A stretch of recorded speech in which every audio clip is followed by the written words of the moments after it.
In this video, I'm going to be telling you about the things that you have to do before coming to Malaysia. So let's go. What's up guys, how are you? My name is Abdul Muiz and I'm an international student in Kuala Lumpur, Malaysia. If you haven't subscribed to my channel, make sure you subscribe my channel and follow me on Instagram as well. So the things you have to do before coming to Malaysia, the first thing is that once you have your admission done, you have submitted your fees or not, and you have your visa. Let's say you have your IELTS and everything, your COVID vaccination, you need to get the vaccination done, booster dose, both doses. Pfizer is actually better, like Pfizer works all around the world, mostly in Malaysia. Pfizer and I guess Moderna is also accepted. So I had Pfizer. So make sure you have the booster dose, both doses, and you have a certificate for that. Not the vaccination card, the vaccination certificate. You need to print it out from your local printer and it's on your NIC. You can get it printed out.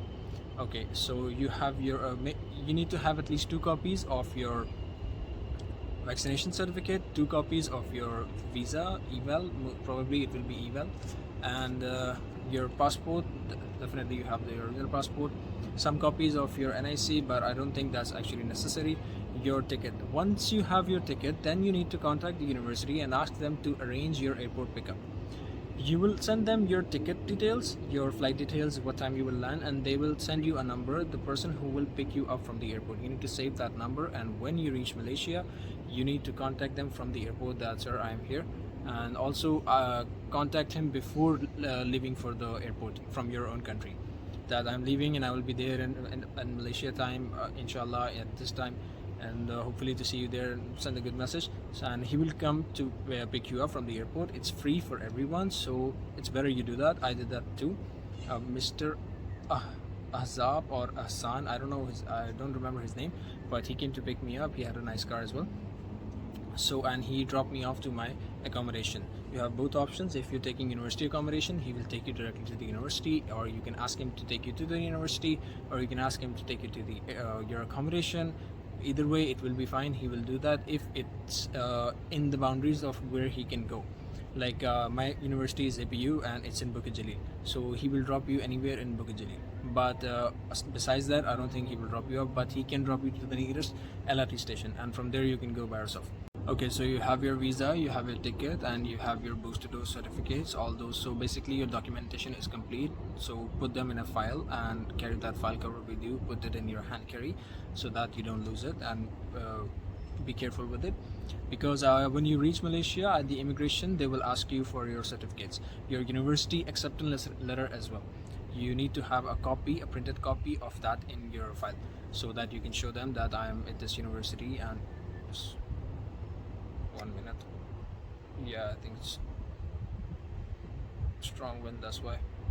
It's fine. Okay, so when you have your documentations ready, so let's come to your packing. If you need a packing guide, the things, the list you need for coming while coming to another country as an international student, I will drop a link in the description. Make sure you check that. I have given a complete detail and explained why you need these things, so make sure you check that. And if anything I missed, anything you need besides that, you can put that in your case as well. Okay, most of the things, definitely all of the things you can get here, but it's better if you bring it from your own country. Okay, so we're done with the documentations, we're done with the packing. Now that leaves us to your accommodation. Okay, so if you are taking campus accommodation like the university accommodation, then you don't have to actually, you just come to Malaysia, you tell them beforehand like which room you want, but either then they will not, I don't think they reply too much. When you arrive, the university representative who is here to pick you up, he will give you a file and he will ask you to choose which you want and like fill the form. Once you have done that, he will take you there, and then you have to submit the deposit and everything, and then you can just go to your room. Okay, and if you are taking off-campus accommodation, like the accommodation which is not under the premises or under the management of the university, like it's a private accommodation on your own, then you need to contact your agent, your property agent, your real estate agent, and tell him that you will be coming on this date, so you need a room, and so basically you need to make sure that you have it booked in advance. Otherwise, if you come here and then you are looking for something, and when you don't find it, because mostly students what they do, they come in the middle of the month. So I mean, mostly, like some accommodations, some rooms are available, but not too much, because definitely an agreement will end at the 30th, or you can start an agreement from the first, right? So it's better that you have it booked in advance, so you know that when I'm going, I have at least 2 to 3 options, and then I will go and look them, and then I can just decide and pay the deposit and start living. Once recently, around 2 3 months ago, a student contacted me. He was coming from Pakistan. I told him to book in advance. I mean, or at least if he doesn't pay the booking, he needs to have at least 2 to 3 options which will be available by the time he comes to Malaysia, so that he can just visit them and then he can finalize where he wants to live, because he had too many doubts. So what he did, he didn't do any of that. He didn't even check the rental in that area. He was planning to live in Chowkit or Ampang, in that area. That's quite far. So what he did, he came, he just went, and he had no option, because he told me that, brother, I cannot find an accommodation. All of them are saying they have on first. So I said, yeah, and he arrived on I guess 18th of that month.